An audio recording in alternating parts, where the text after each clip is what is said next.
Tepat 5 tahun setelah aku berhasil lolos dari teror makhluk penunggu pabrik gula, kini Pak Le mengajakku untuk menghampiri tempat itu sekali lagi.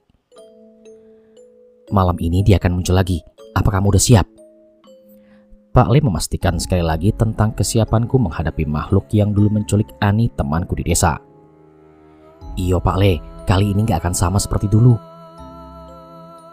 Tepat setelah matahari terbenam, suasana di tempat ini tidak lagi sama. Seolah seluruh komplek pabrik gula telah berganti penghuni dan dipenuhi oleh roh-roh penasaran dan makhluk halus yang entah berasal dari mana.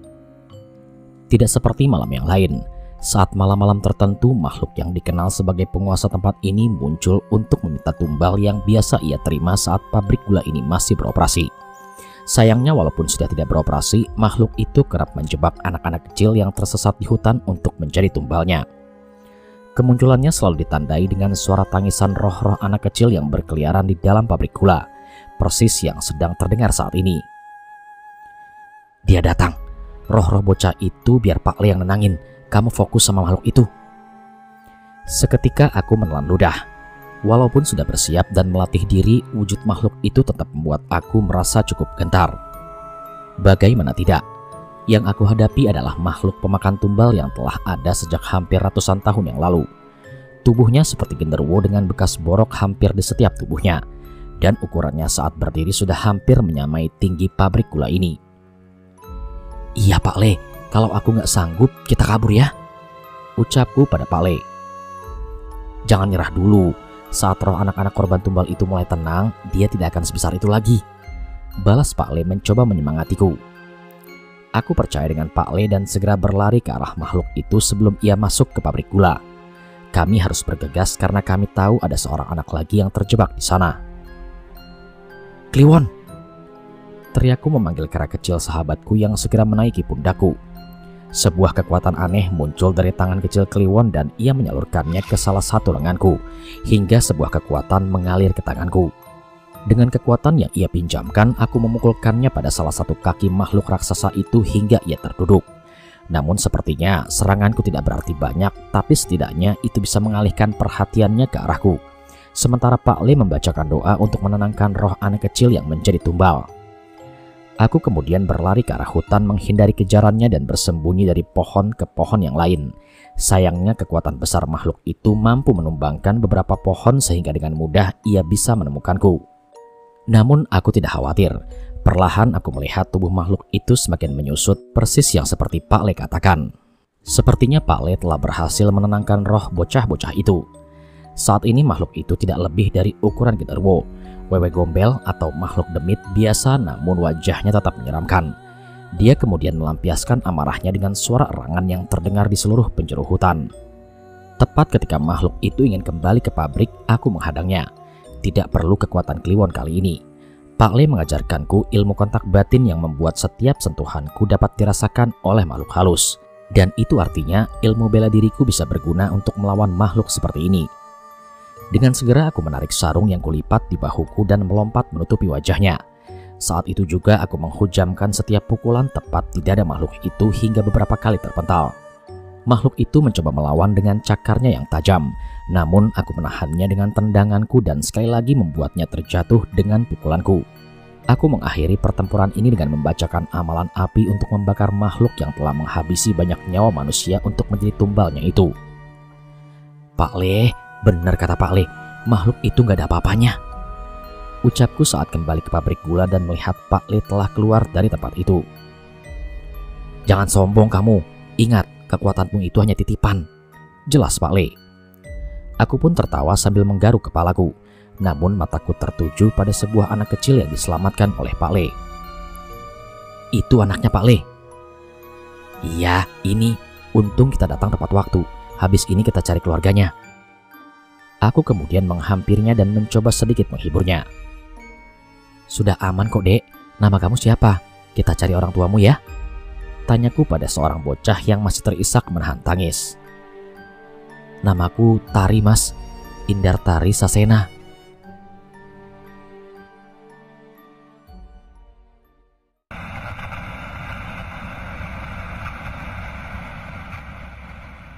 Selamat bergabung untuk para pendengar setia Radio Tengah Malam. Bagaimana nih kabar kalian? Semoga hujan gerimis nggak ngebuat kalian bosan di rumah ya. By the way, kalian suka gak dengan cerita urban legend? Kalau iya, pasti kalian suka dengar cerita ini. Cerita ini adalah kiriman seorang yang tinggal di sebuah desa di Jawa Tengah. Narasumber kita kali ini bercerita tentang sebuah hutan terlarang yang ada di desanya. Sebuah hutan yang dilarang dimasuki oleh siapapun, termasuk kepala desanya sendiri. Sebuah sungai mengalir di pinggir hutan itu. Dan disitulah warga desa melihat keanehan-keanehan terus terjadi. Tak jarang mereka melihat sosok mengerikan dari dalam hutan itu.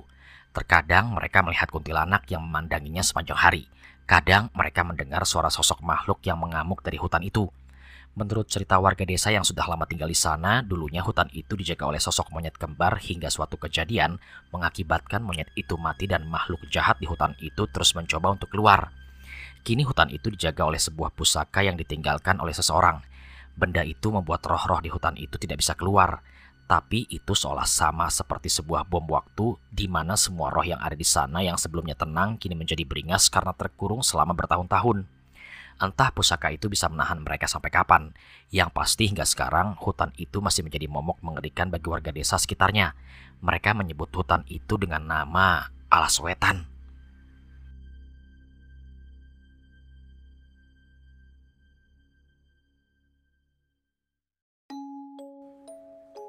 Sebuah cerita yang sangat mengerikan.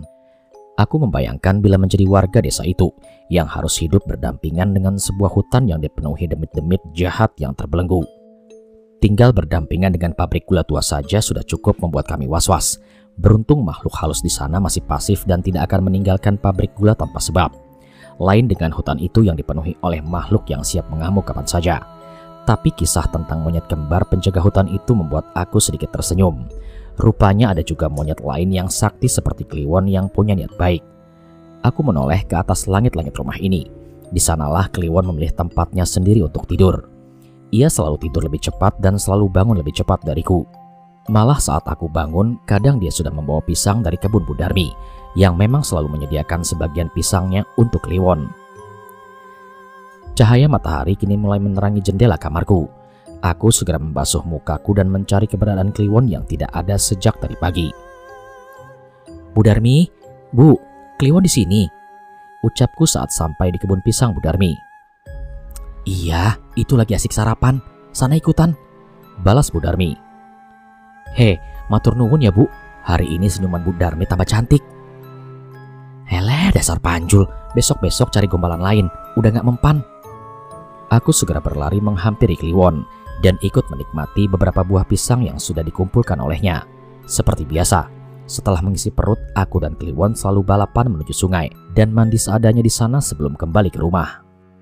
Namun saat sedang asik mandi, aku melihat sebuah mobil yang berjalan menuju arah rumah Pak Le.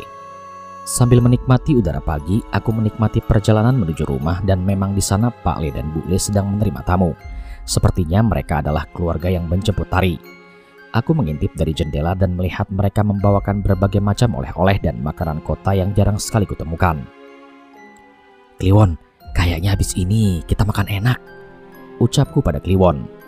Kliwon pun tertawa nyengir dengan memamerkan giginya seolah setuju denganku. Wah, itu yang diplastikin namanya ciki, enak banget tuh, ntar itu jatahku, ucapku pada Kliwon, namun sepertinya ia tidak setuju dan segera menerobos ke dalam rumah ke arah makanan itu. Kliwon, kui jatahku, teriakku yang menyusulnya dan kalah telak setelah melihat Kliwon memeluk bungkusan makanan itu dan memanjat ke atas lemari. Ya ampun Panjul, Kliwon, yang sopan dong, ucap Bude dengan nada yang cukup marah. Maaf ya Bude, ucapku yang segera menunduk malu. Mas, itu Mas Panjul yang nolongin Tari juga, ucap Tari yang mencoba memperkenalkanku pada seseorang yang mungkin adalah kakaknya. Wah, terima kasih ya Panjul. Bener namanya Panjul? Tanyanya yang merasa heran dengan namaku. Panjul nama keren aja Mas, nama asliku Cahyo, balasku. Belum sempat berbicara lebih panjang, tiba-tiba Kliwon berteriak dan bertingkah sedikit aneh. Ia melompat ke bawah dan bersiap menerjang orang itu. Kliwon, jangan! Ucapku yang terlambat menahannya hingga Kliwon sudah ada di atas kepala orang itu. Entah apa yang terjadi, Kliwon melompat menarik kegirangan seolah bertemu dengan seseorang yang ia kenali. Pak Le merasa sedikit heran dan memperhatikan kejadian itu dengan seksama. Monyet ini, jangan-jangan kamu? Kliwon duduk dengan tenang di pangkuannya sambil menatap orang itu seolah mengenang sesuatu. Iya, ini aku, Linggar Sasena, ucap orang itu. Kliwon kembali melompat kegirangan dan aku hanya menatapnya dengan bingung. Tidak pernah Kliwon bertingkah segirang ini selain denganku. Mas Linggar kenal dengan Kliwon? Tanya Pak Le. Kalau ini memang dia, tidak, ini pasti dia, ucap Mas Linggar dengan matanya yang berkaca-kaca. Dia sudah 2 kali menyelamatkan saya, Pak, dan saya kira dia sudah mati saat terbawa arus sungai. Pak Le menoleh ke arahku yang masih terpaku melihat Kliwon begitu akrab dengan Mas Linggar. Benar Mas Linggar, Panjul nemuin Kliwon saat terbawa arus sungai. Ternyata kita terkait oleh takdir, ucap Pak Le. Mas, apa yang terjadi sampai Kliwon bisa terluka parah seperti itu? Mendadak aku teringat saat-saat aku bertemu dengan Kliwon yang sudah sekarat. Kemudian Mas Linggar menghela nafas seolah bersiap menceritakan sesuatu. Sebuah cerita saat dia menyelesaikan KKN-nya di sebuah desa hingga terjebak oleh tipu daya dukun yang menyamar sebagai warga desa. Dan disitulah ia ditolong oleh 2 ekor kera yang menjaga hutan itu. Sebelum akhirnya temannya meninggalkan pusakanya untuk menghalangi demit di hutan itu agar tidak keluar. Aku merasa pernah mendengar cerita ini. Benar, persis seperti yang diceritakan Mas Ardian di radio tengah malam. Mas Linggar, apa yang dimaksud itu adalah alas wetan? Tanyaku.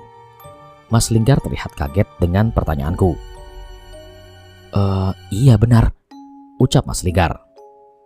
Kamu tahu hutan itu dari mana, Jul? Tanya Pak Le yang penasaran. Aku mulai tersenyum. Jadi monyet kembar yang menyelamatkan warga desa itu salah satunya benar Kliwon. Jadi Kliwon monyet jagoan dong. Ucapku senang mengetahui kenyataan itu. Kliwon pun segera melompat ke bahuku mengangkat lengannya seolah memamerkan kekuatannya. Aku tertawa tak henti-hentinya sementara semua orang di ruangan hanya menggelengkan kepalanya. Cahyo tahu itu dari cerita Mas Ardian waktu bacain cerita itu. Cerita tentang hutan terlarang bernama Alas Wetan. Katanya ada pusaka yang melindungi hutan itu sampai sekarang. Pak Le mengangguk. Sepertinya kebingungannya mulai terjawab. Iya, itu adalah pusaka sahabatku namanya Linus. Tapi bukan hanya itu saja. Saudara kembarnya Kliwon juga masih di sana menjaga hutan itu sendirian. Seandainya saja ada yang bisa menolongnya, ucap Mas Linggar. Kliwon punya saudara kembar. Aku berpikir dalam hati. Entah mengapa semua kenyataan ini membuat aku semangat. Padahal jelas saja sesuatu yang terjadi di hutan itu adalah hal yang sangat mengerikan. Pak Le, gimana kalau kita ke Alas Wetan? Kita tolongin warga di sana biar bisa hidup tenang, pintaku pada Pak Le. Panjul, kalau ngomong Bo ya dipikir dulu. Yang dihadapi di sana itu dedemit satu hutan. Tidak ada yang salah dari kata-kata Pak Le, tapi aku mempunyai lebih dari satu alasan untuk datang ke sana. Selain membantu warga desa, aku merasa harus menolong saudara kembar Kliwon. Kali ini Kliwon menatapku dengan wajah yang muram.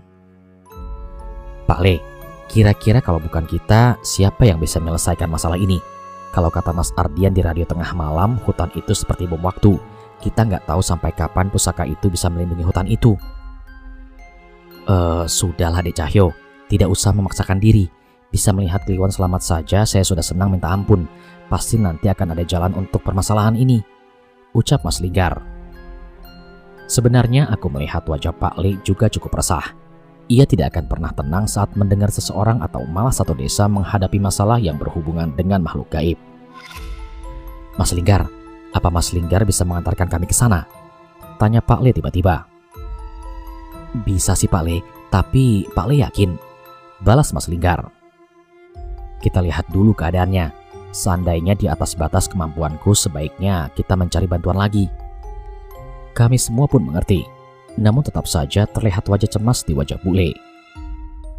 Tenang aja Bu Le, nanti Cahyo yang jagain Pak Le, ucapku berusaha menghiburnya. Alah, gaya kamu. Bu Le cuma pesan, kalian jangan memaksakan diri. Masalah yang kalian hadapi bukan hal remeh seperti sebelum-sebelumnya. Aku setuju dengan ucapan Bu Le. Tepat setelah menerima restu dari Bu Le, kami pun menyusun rencana untuk ke sebuah desa yang bernama Desa Ranggilawu, yang tepat berbatasan dengan Alas Wetan. Linggar? Kamu Linggar kan? seorang pria paruh baya datang menyambut kami yang baru saja sampai di desa Ranggilawu menggunakan mobil milik Mas Linggar. "Iya Pak Damar, sudah lama sekali ya," balas Mas Linggar.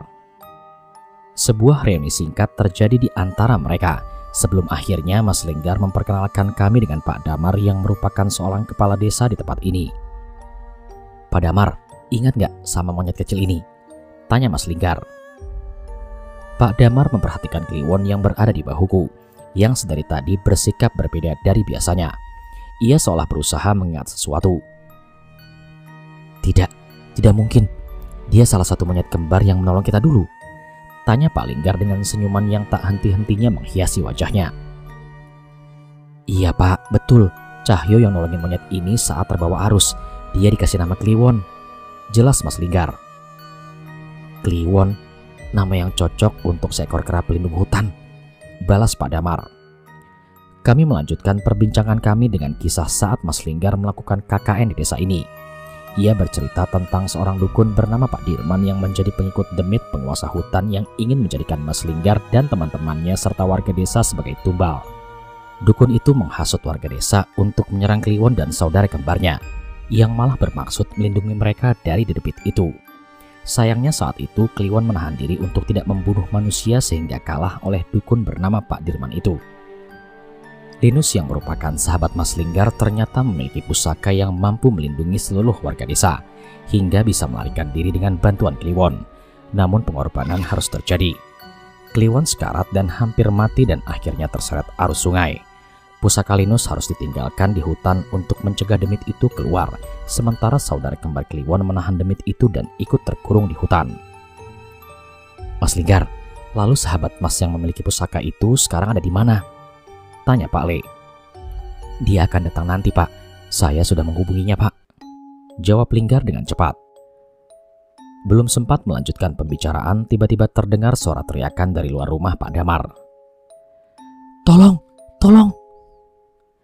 Kami segera keluar dan melihat bahwa itu adalah suara wanita dengan tubuh yang penuh dengan bekas luka berusaha melarikan diri dari sesuatu. "Kowe wis teko." "Itu suara apa Pak Le?" tanyaku yang mendengar suara tanpa wujud itu.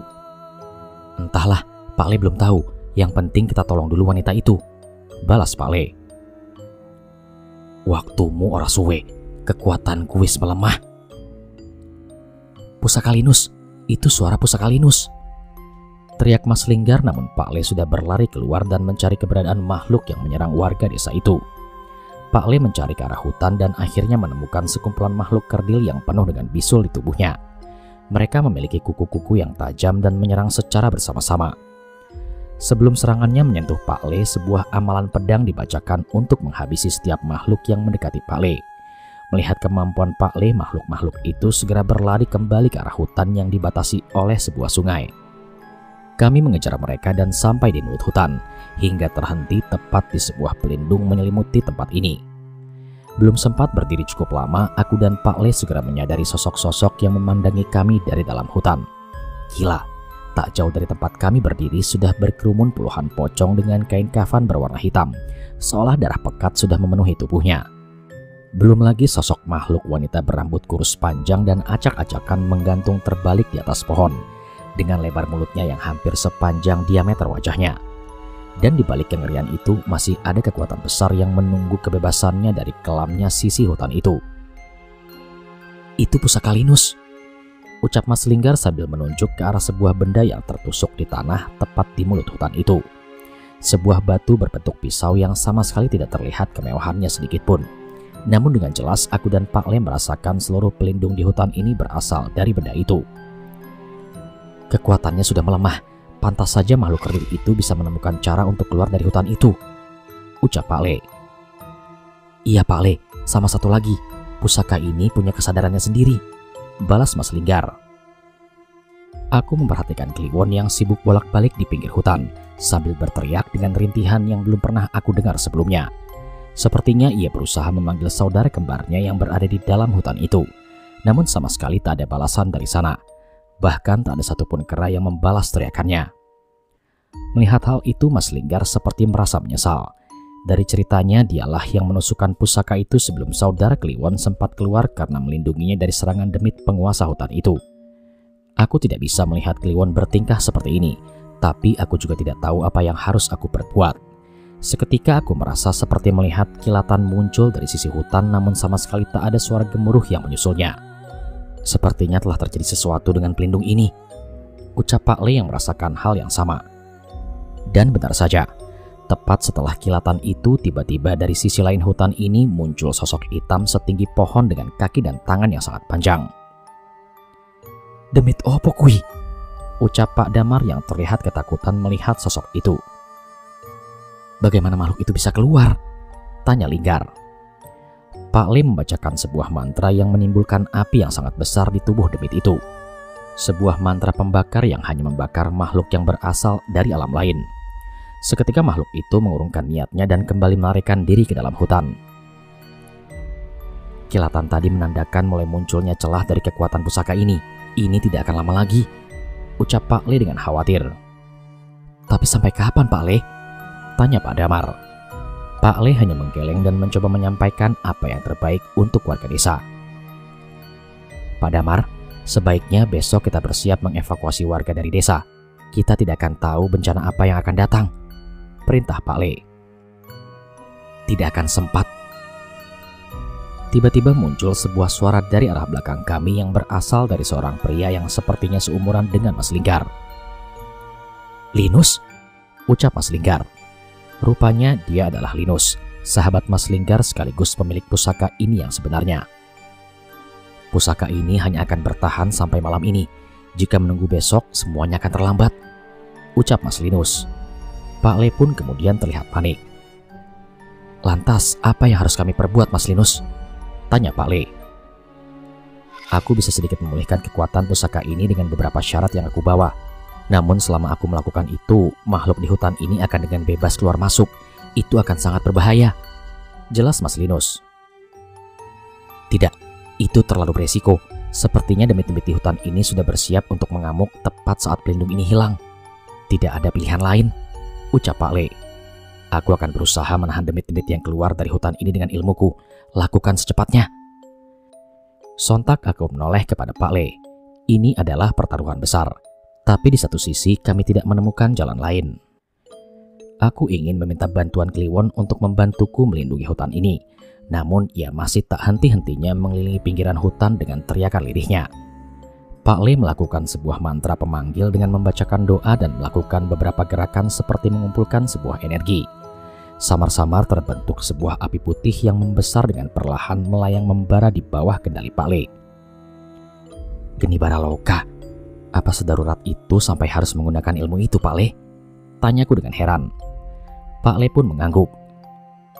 "Api ini setidaknya bisa menahan niat jahat mereka dan menenangkan roh penasaran yang telah mengamuk." Tepat setelah api itu cukup membesar, Mas Linus memberikan isyarat dan kami pun mundur. Hanya Pak Le yang berdiri di belakang Mas Linus, sementara Linus berlutut melakukan ritual untuk mencabut pusaka itu. "Jangan lengah." Tiba-tiba suara Linus berubah menjadi berat tepat saat ia menyentuh pusaka itu.